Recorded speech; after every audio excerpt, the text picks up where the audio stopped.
નમસ્કાર વિદ્યાર્થી મિત્રો, સ્વાગત છે તમારું તમારી પોતાની યુટ્યુબ ચેનલ માય ટીચિંગ ક્લાસમાં. આજે આપણે ભણીશું ધોરણ 6 વિષય ઇંગ્લિશ ગ્રામરમાં lesson 6 the simple past tense એટલે કે સાદો ભૂતકાળ.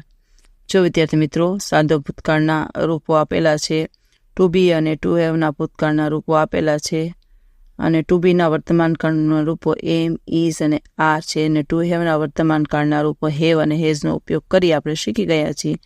તો આપણે ટુ બી અને ટુ હેવના ભૂતકાળના રૂપો અને તેના ઉપયોગ શીખવાના છે.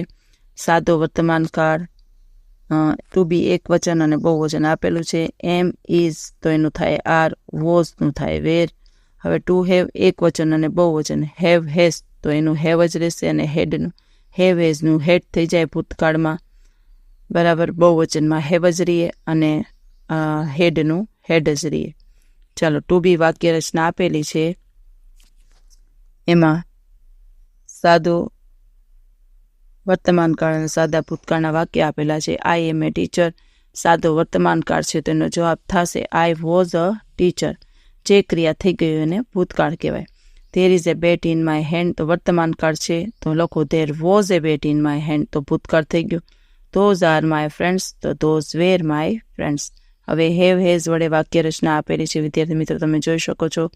તે હેવ ટોયઝ, હેવનું થઈ ગયું હેડ, તે હેડ ટોયઝ ભૂતકાળમાં.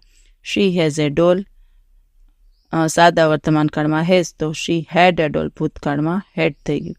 હવે નિયમિત ક્રિયાપદોના રૂપો આપેલા છે વિદ્યાર્થી મિત્રો. ડી અથવા ઈડી પ્રત્યે લગાડી અને ભૂતકાળમાં રૂપાંતર કરવાનું છે. આવી રીતે આપેલા છે, જોઈ શકો છો. અહીંયા પણ આપેલા છે. વોચનું વોચ્ડ, પ્લેનું પ્લેડ, વેલકમનું વેલકમ્ડ, હેલ્પનું હેલ્પ્ડ. પછી ક્રિયાપદને અંતે વાય અથવા વાયની જગ્યાએ આય અથવા ઈડી પ્રત્યે લાગે એ પણ આપેલું છે. પછી વ્યંજન હોય તો તેની આગળ સ્વર હોય તો છેલ્લા અક્ષર બેવડાવીને ઈડી પ્રત્યે લાગે, બરાબર. જોઈને લખી શકો છો. હવે અનિયમિત ક્રિયાપદના ભૂતકાળના રૂપ આપેલા છે.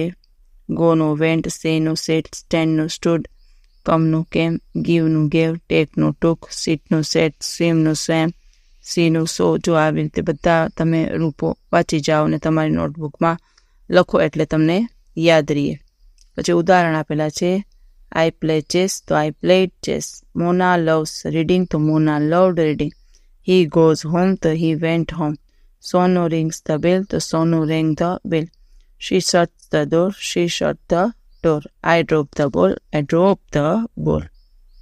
એવી જ રીતે સાદા ભૂતકાળના પ્રશ્નો છે. હુ વોઝ એબસન્ટ યસ્ટરડે તો કે Nayan was absent yesterday. Amit and Amar were absent yesterday. What did they eat તો ઈટનું પાછું મોડું રૂપ આવી જાય. They eat apples. Which pen did she likes, she like the red pen. Did આવ્યું એટલે લાઇકનું થઈ જાય લાઇટ.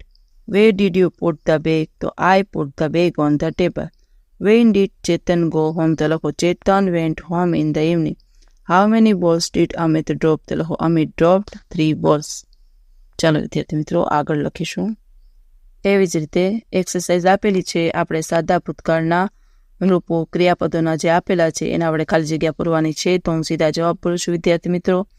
ઇઝ તો એનું લખો વોઝ પહેલી ખાલી જગ્યામાં, બીજામાં હેવ તો હેડ, થ્રોનું થ્રીવ, ફોલનું ફેલ, હેલ્પનું હેલ્પ, સ્ટોપનું સ્ટોપ્ડ, કમનું કેમ, વેલકમનું વેલકમ્ડ, ડ્રોપનું ડ્રોપ્ડ, ફીલનું ફેલ્ટ, લાઇકનું લાઇક્ડ, સેવનું સેવ્ડ, સેલિબ્રેટનું સેલિબ્રેટેડ, વિઝિટનું વિઝિટેડ અને ટ્રાયનું ટ્રાયડ. પછી છે શબ્દનો ઉપયોગ કરી, કાઉન્સમાં આપેલા શબ્દનો ઉપયોગ કરી ખાલી જગ્યા પૂરવાની છે.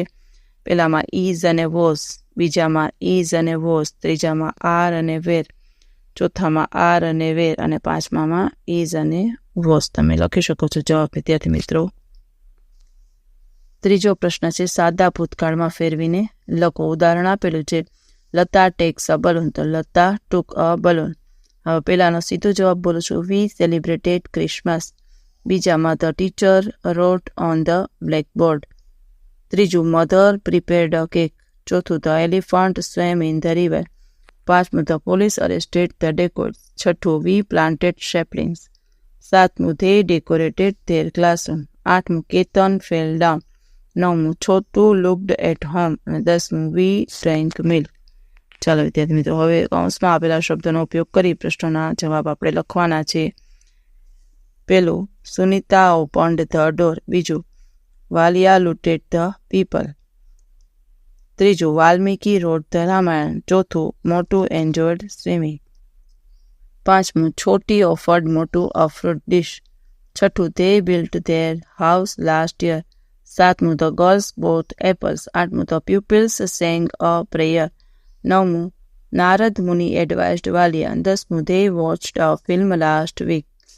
5મું, જો રેખાંકિત શબ્દનો ઉત્તર મળે એ રીતે પ્રશ્નવાક્ય બનાવવાના છે, એટલે કે લીટી દોરેલો જે શબ્દ છે એની જગ્યાએ આપણે પ્રશ્નવાક્ય બનાવવાના છે. હવે પહેલામાં નામની લીટી છે તો who welcomed the members. પછી the whole, તો વસ્તુ દેખાડે છે તો what did they decorated. પછી પાછું નામ તો who danced at the birthday party. પછી સમય દેખાડે છે તો એમાં લખો when did they reach home. પછી છે વસ્તુ દેખાડે છે what did the farmer grew. the teacher wrote the poem તો who wrote the poem. અને પછી સ્થળ તો where did they sit. પછી છે વસ્તુ તો what did you music on the CD player. પછી નામની નીચે તો who washed clothes. અને 10મું, એમાં પણ નામની નીચે who were in the library. ચાલો વિદ્યાર્થી મિત્રો, આજના વિડીયો લેક્ચરમાં એટલું જ. જો તમને વિડીયો ગમ્યો તો લાઇક કરશો, તમારા મિત્રો સાથે શેર કરશો અને મારી ચેનલની સબસ્ક્રાઈબ પણ કરશો. આવજો.